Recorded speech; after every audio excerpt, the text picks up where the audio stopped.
और देशभक्तों के इस महान प्रदेश के प्रतिनिधि के तौर पर इस कार्यक्रम में आज आप सबके बीच आकर मुझे अपार गर्व हो रहा है।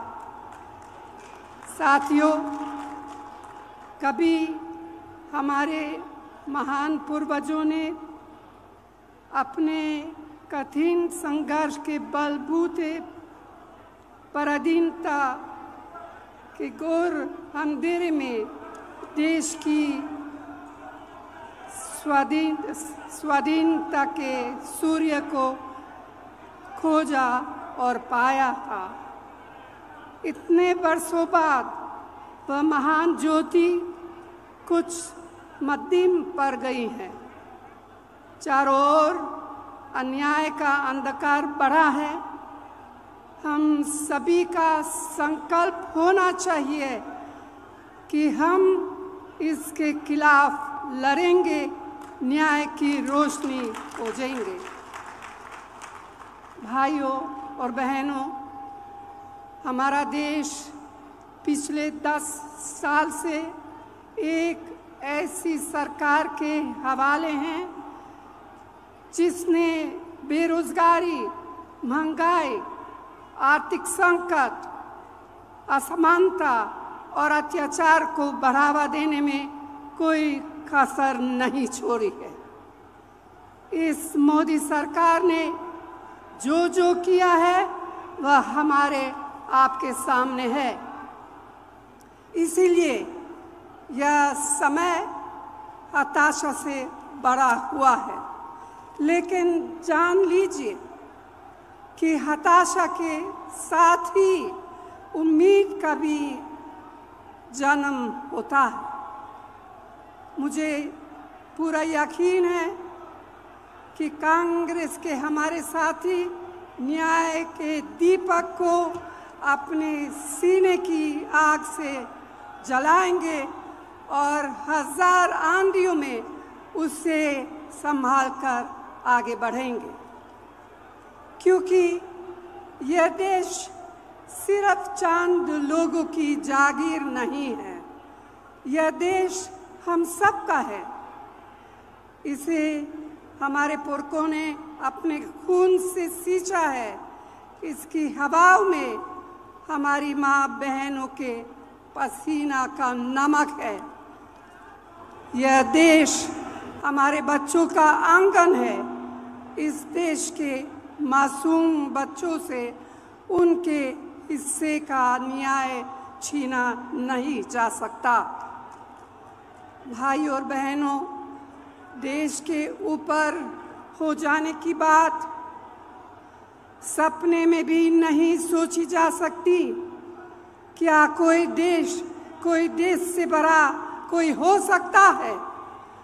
जो ऐसा सोचता है, देश की जनता, मेरी प्यारी बहनें, नौजवान, किसान, मजदूर, आदिवासी उसे सबक सिखा देते हैं। दुर्भाग्य से आज हमारे देश में ऐसे नेता सत्ता में विराजमान हैं। मोदी जी खुद को महान मानकर देश और लोकतंत्र की मर्यादा का चिढ़ारण कर रहे हैं। विपक्षी नेताओं को डराने, धमकाने, भाजपा में शामिल कराने के लिए तरह तरह के हथकंडे अपनाए जा रहे हैं। तो भाइयों और बहनों, आज हमारे देश का लोकतंत्र खतरे में है। मेहनत से खड़ी की गई लोकतांत्रिक संस्थाओं को राजनीतिक सत्ता का हथियार से बर्बाद किया जा रहा है। यही नहीं, हमारे संविधान को बदलने का षड्यंत्र रचा रहा है। पूरे तंत्र में भय बताया जा रहा है। यह सब क्या है? ये तो तानाशाही है और हम सब इस तानाशाही का जवाब देंगे। आज रोज की कमाई से खाने पीने का सामान तक जुटा पाने मुश्किल है। मेहनतकश कामगार के परिश्रम का मोल कम होता जा रहा है। रसोई की महंगाई बार बार मेरी बहनों की अग्नि परीक्षा ले रही है। किसानों और मध्यम वर्गीय परिवारों के बच्चियां बेरोजगार हैं। गरीब जितना जोर लगा ले उसके पास शक्ति, सफलता और रोशनी पहुंच नहीं पा रही है।